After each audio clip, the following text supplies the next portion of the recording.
The prophecy that Habakkuk the prophet received. How long, Lord? Must I call for help, but you do not listen? Or cry out to you, violence, but you do not save? Why do you make me look at injustice? Why do you tolerate wrongdoing? Destruction and violence are before me. There is strife, and conflict abounds. Therefore the law is paralyzed, and justice never prevails.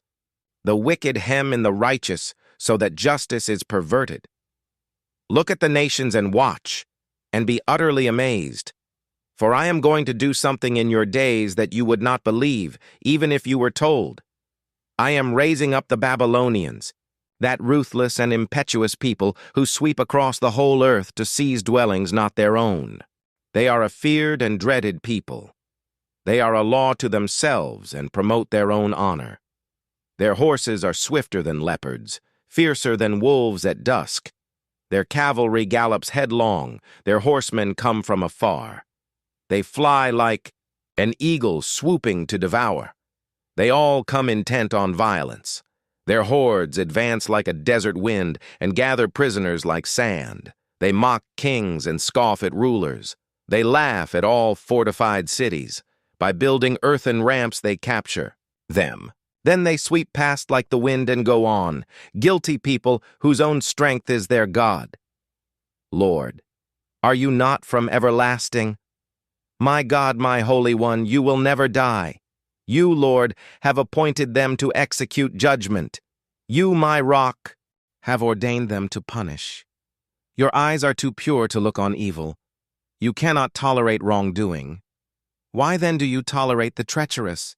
Why are you silent while the wicked swallow up those more righteous than themselves?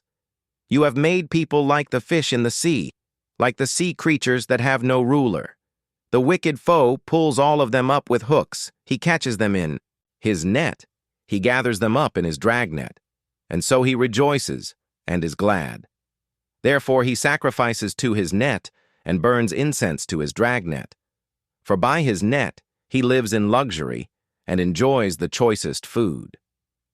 Is he to keep on emptying his net, destroying nations without mercy? I will stand at my watch and station myself on the ramparts. I will look to see what he will say to me and what answer I am to give to this complaint.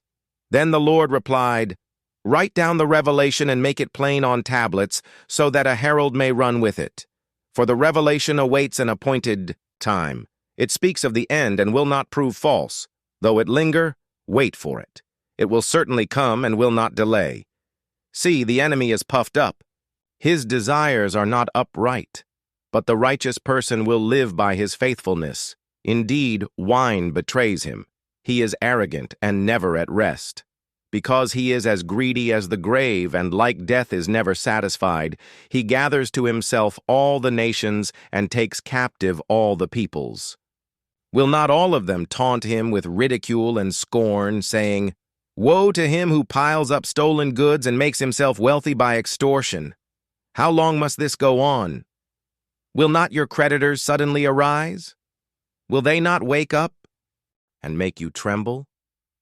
Then you will become their prey. Because you have plundered many nations, the peoples who are left will plunder you. For you have shed human blood.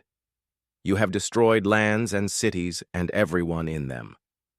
Woe to him who builds his house by unjust gain, setting his nest on high to escape the clutches of ruin.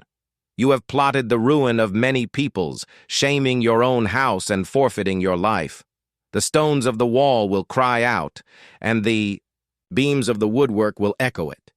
Woe to him who builds a city with bloodshed and establishes a town by injustice. Has not the Lord Almighty determined that the people's labor is only fuel for the fire, that the nations exhaust themselves for nothing? For the earth will be filled with the knowledge of the glory of the Lord as the waters cover the sea. Woe to him who gives drink to his neighbors, pouring it from the wineskin till they are drunk, so that he can gaze on their naked bodies. You will be filled with shame instead of glory. Now it is your turn. Drink and let your nakedness be exposed. The cup from the Lord's right hand is coming around to you, and disgrace will cover your glory. The violence you have done to Lebanon will overwhelm you, and your destruction of animals will terrify you. For you have shed human blood. You have destroyed lands and cities and everyone in them. Of what value is an idol carved by a craftsman, or an image that teaches lies? For the one who makes it trusts in his own creation. He makes idols that cannot speak. Woe to him who says to wood, "Come to life," or to lifeless stone, "Wake up." Can it give guidance? It is covered with gold and silver, there is no breath in it. The Lord is in his holy temple, let all the earth be silent before him. A prayer of Habakkuk the prophet. On Shigionoth. Lord, I have heard of your fame. I stand in awe of your deeds, Lord. Repeat them in our day, in our time, make them known. In wrath, remember mercy. God came from Teman, the Holy One from Mount Paran. His glory covered the heavens and his praise filled the earth. His splendor was like the sunrise. Rays flashed from his hand where his power was hidden.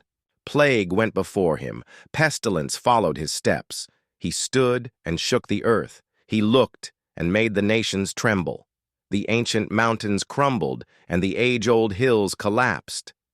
But he marches on forever. I saw the tents of Cushan in distress, the dwellings of Midian in anguish. Were you angry with the rivers, Lord? Was your wrath against the streams? Did you rage against the sea when you rode your horses and your chariots to victory? You uncovered your bow. You called for many arrows. You split the earth with rivers. The mountains saw you and writhed. Torrents of water swept by. The deep roared and lifted its waves on high.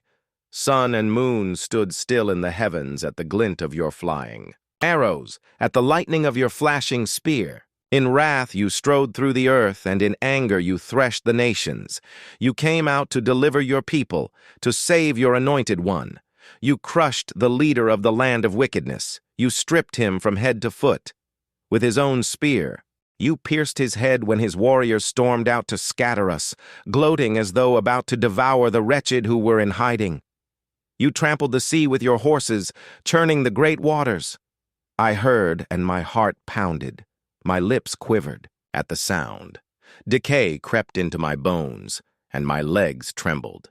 Yet I will wait patiently for the day of calamity to come on the nation invading us. Though the fig tree does not bud, and there are no grapes on the vines, though the olive crop fails and the fields produce no food, though there are no sheep in the pen and no cattle in the stalls, yet I will rejoice in the Lord. I will be joyful in God my Savior. The sovereign Lord is my strength. He makes my feet like the feet of a deer. He enables me to tread on the heights. For the director of music, on my stringed instruments.